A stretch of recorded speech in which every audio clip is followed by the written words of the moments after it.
I'm Suzanne Hilton, and I have the privilege of being the chair of Bolton Arena Community Sports Village. Hi Suzanne. Tell us why you enjoy being a part of the charity trust. Well, I really enjoy being part of Bolton Arena because it's a charity that is involved in helping to improve the health and well-being of people in the local communities across Bolton. What is your most rewarding aspect of your board membership? Well, for me, it's really about seeing the transformation in people's quality of life through their engagement with physical activity and, all of the services and activities that we offer in a whole range of different ways. And it's the opportunity to use my skills and my experience working alongside others to be able to make that positive difference. What are your most proud achievements as a trustee? Oh, my most proud achievements in terms of what Bolton Arena has done and continues to do is the fact that first and foremost we are a charity, but we are also a really successful, commercially viable business. And because we're a not-for-profit business, that means that the surpluses that we generate are all reinvested back in our facilities, our equipment, our activities, our services, both on site and out in the community for the benefit of local people. And I'm really proud because unlike a lot of leisure providers, we don't receive any management fee from the council for delivering those services, for managing the centre, and we didn't have any bailout during COVID. So I'm proud of what we do as a not-for-profit business. Tell us about community initiatives Bolton Arena has excelled in. Oh, I think there are many, but one that kind of stands out for me is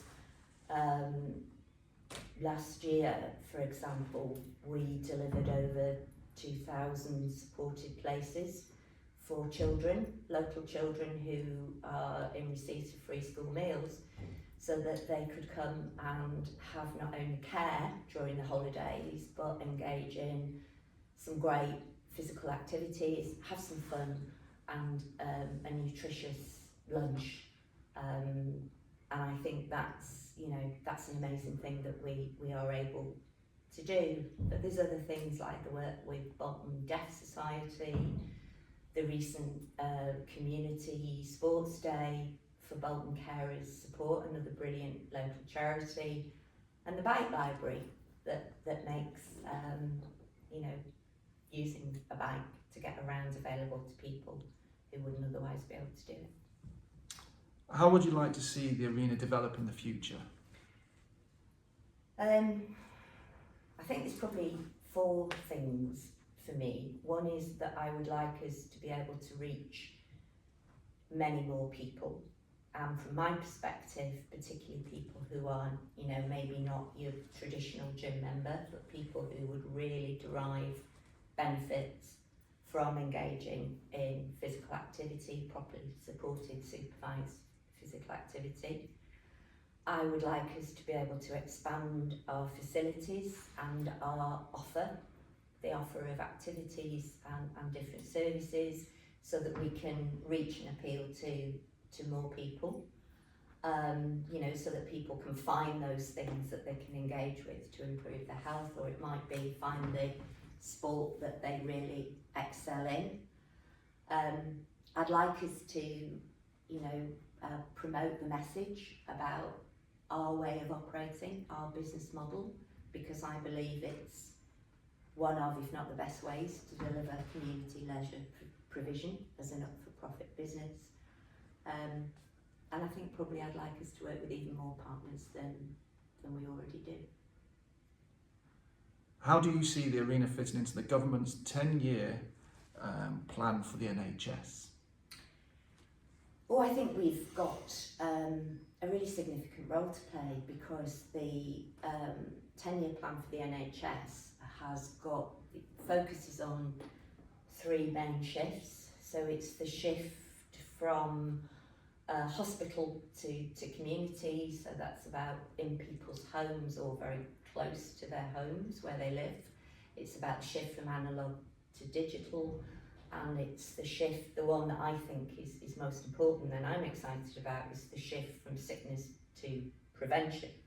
And I think Bolton Arena has got a real role to play with that shift, the first shift and the third shift.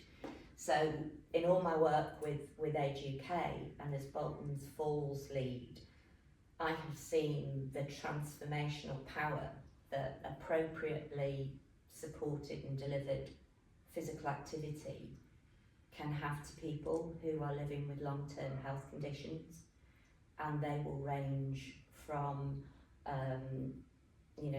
things associated with obesity through arthritis, cardiac rehab, cancer rehab, neurological conditions like Parkinson's, can be dementia, it can be anxiety. It helps people with pain management.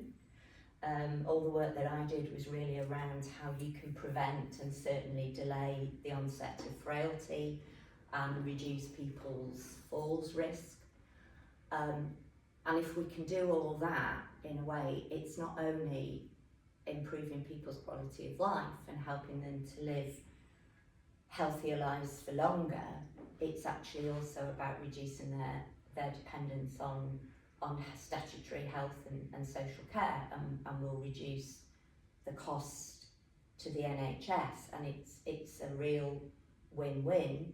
And I think because of the work that we already do with Age UK Bolton around strength and balance and working football and the Parkinson's working football team, we've got a real track record in that, and I think we can actually do even more of that. I think the third shift that we can contribute to is around that delivery in the local community, because we've used our facilities before. I'm thinking of being the test centre during COVID. We've got a fantastic facility here. We've got lots of free parking. We're very easily accessed by the train. We've got some really good existing relationships with healthcare providers, local GP surgeries, pharmacies, Bolton GP Federation. So I think we could be delivering many more sort of screening facilities, health education and information, and actually being a base for some of those community health services to be delivered. So I actually think it's a really exciting time, and through those relationships we've got, that hopefully we can play an even bigger role. Thank you, Suzanne.